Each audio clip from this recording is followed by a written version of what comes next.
alunos e alunos, bem-vindos a mais uma aula de História. Eu sou a professora Isabelle e na aula de hoje nós vamos estudar um pouco da crítica ao modelo desenvolvimentista da ditadura militar brasileira. Vamos lá? Primeiro vamos entender o que é desenvolvimentismo.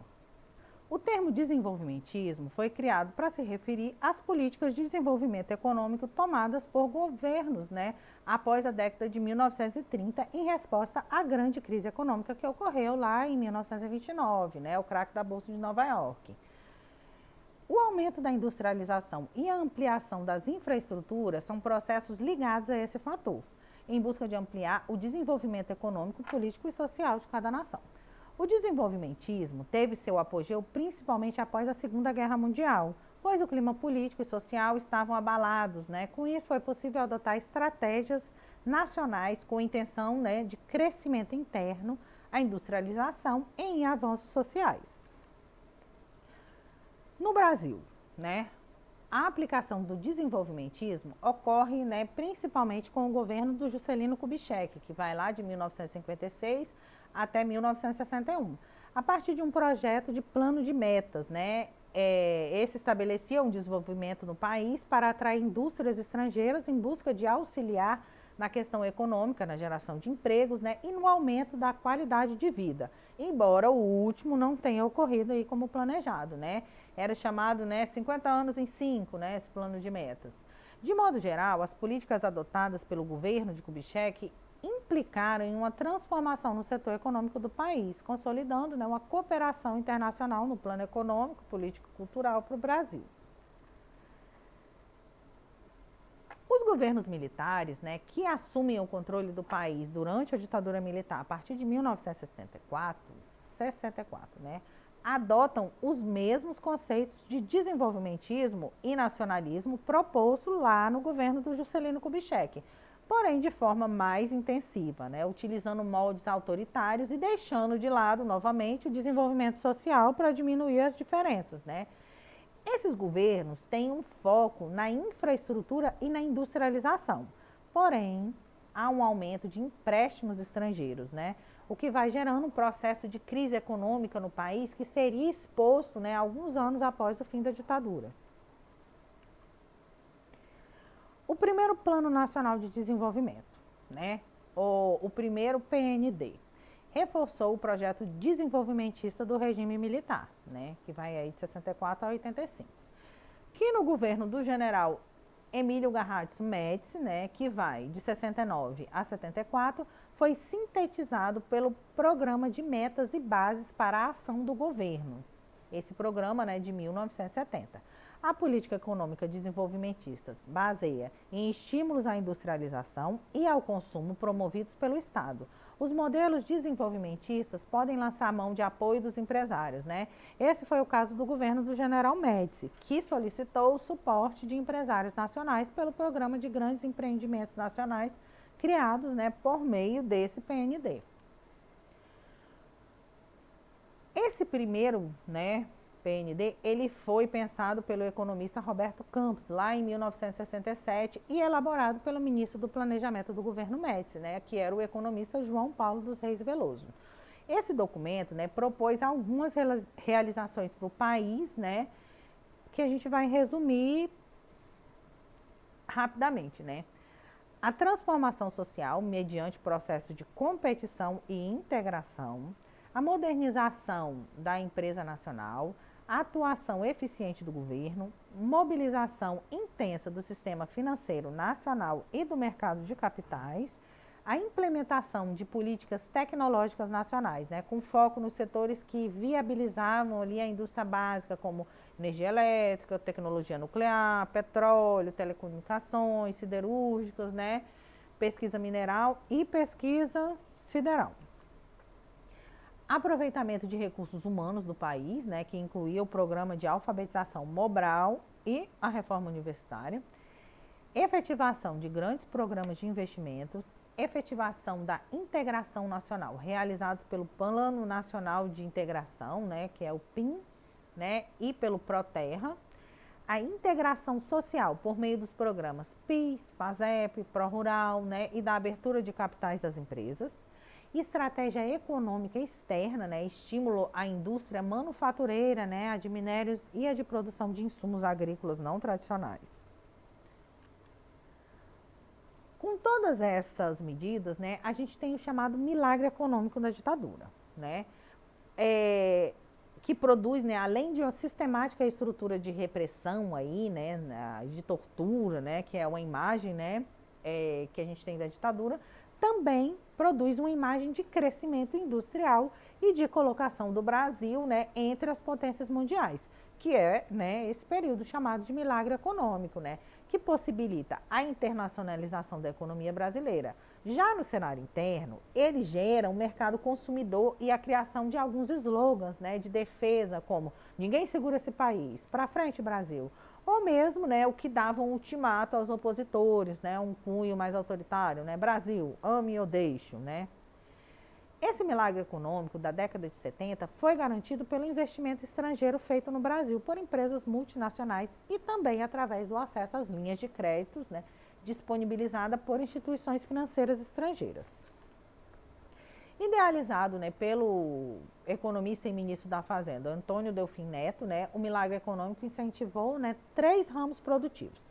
As empresas privadas brasileiras que se dedicavam aos ramos chamados trabalho intensivos, né, produtoras de bens de consumo não duráveis. As empresas multinacionais que se dedicavam principalmente ao ramo, né, capital intensivo, mercado de consumo de bens duráveis. Já as empresas estatais ficaram responsáveis pelos investimentos, né, nas indústrias de base, né?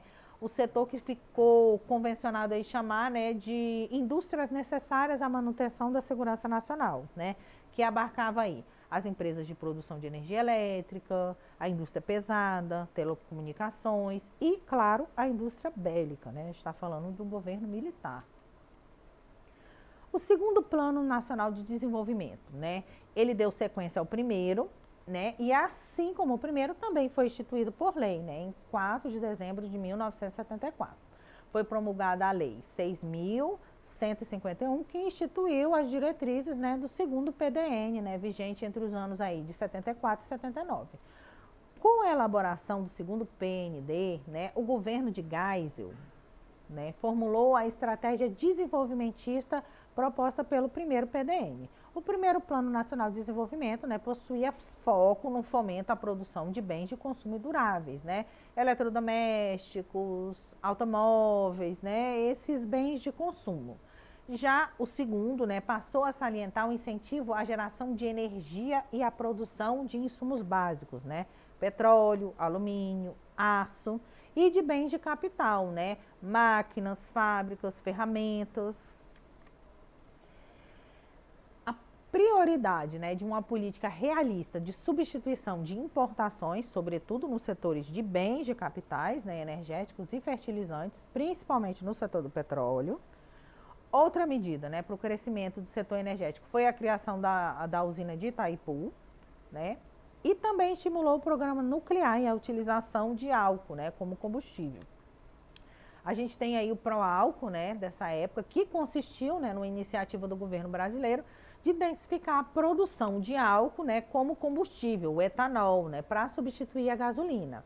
Essa atitude teve como fator determinante, né, a crise mundial do petróleo, né, durante a década de 70, e no Brasil a gente vivia, né, os anos da ditadura militar, que começava aí, né, em 64. Então, esse Proálcool aí, que está dentro do milagre econômico, ele visava, né, foi uma ferramenta, né, que visava burlar essa crise mundial do petróleo, né, e que chegou, né, ao fim na fase, né, de grande crescimento econômico que passou a ditadura, né, militar, com o seu questionamento, né, com a reflexão sobre todo esse sistema, né, sobre a necessidade de se abrir, né, a política brasileira, né, principalmente ali, né, no final dos anos 70, né, com a insurgência ali do movimento das diretas já.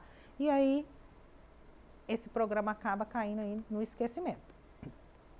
A gente tem um outro programa, né, que é a Integração Nacional, né, que foi criado durante o governo, né, do Garratz Médici também, né, que pretendia, né, ocupar as regiões amazônicas, né, e algumas regiões aí do Nordeste. Então, a gente pretendia, né, o que o governo pretendia? Pegar algumas regiões do Nordeste onde estivesse superpopulado, né, ou estivesse sofrendo ali com a seca e mandar para a região amazônica, aonde não houvesse, né, um excedente populacional. Acontece, né, que essa solução, né, ela desconsiderava ali a existência das populações indígenas, né, que viviam isoladas ou semi-isoladas na região destinada ali à Transamazônica e não apresentavam uma solução efetiva, né, ao problema das secas, né, na região do Nordeste. Uma outra crítica, né, desses setores foi que, em vez de integrar a região Nordeste, né, ao sul do país, por exemplo, que possuía mais recursos, integrava a outra região que sofria igualmente, né, com a pobreza. Então, essas são algumas críticas a esse modelo desenvolvimentista. Vamos exercitar um pouco do que aprendemos na aula de hoje. Entre os anos de 1968 e 1973, o milagre brasileiro caracterizou-se no campo da economia por: letra A, altas taxas de crescimento do produto interno bruto, inflação anual abaixo dos 10% e aumento da parcela do produto nacional que coube aos 10% mais pobres da população. Letra B, redução da dívida externa conquistado da autossuficiência em petróleo e política agrária de apoio à pequena propriedade familiar. Letra C, aumento progressivo da dívida externa, fim da dependência externa de petróleo em face da generalização do uso do álcool, combustível e alta do preço do café, né, no mercado internacional. Letra D, altas taxas de crescimento do produto interno bruto, aumento da dívida externa, aumento da concentração da riqueza nas mãos do 1% mais ricos do país. Ou letra E, multiplicação do número de bancos, né, comerciais, reforma agrária e maior controle do Estado sobre a emissão da moeda. Vamos lá, pensando um pouquinho na resposta, que é, né, a resposta correta é a letra D, né? Altas taxas de crescimento, né, do produto interno bruto, aumento da dívida externa, né, e o aumento da concentração da riqueza nas mãos do 1% mais rico, né. Houve esse milagre econômico, né, mas às custas, né, de um crescimento, né, da dívida externa exorbitantemente. Outra questão, né, o chamado milagre brasileiro foi marcado, né, pela implantação da indústria de base, impulsionada pelo ingresso de fortes investimentos norte-americanos e europeus. Letra B, pelo crescimento econômico acelerado, associado ao aumento de desigualdades sociais e ao endividamento externo. Letra C, pela superação da hiperinflação que corroía os salários dos trabalhadores e inviabilizava novos investimentos. Letra D, pela queda das atividades industriais que provocou uma retração na produção e no consumo de bens duráveis. Ou letra E, pelo apoio à produção de café voltada à exportação, estimulada pela ampliação dos mercados consumidores na Europa. A resposta correta é a letra B, né, pelo crescimento econômico acelerado, né, associado ao aumento da desigualdade social e ao endividamento externo. Então, meninas e meninos, por hoje é só. Para ter acesso a esse e demais conteúdos, acesse a plataforma Eduque. Tchau, tchau, até a próxima aula.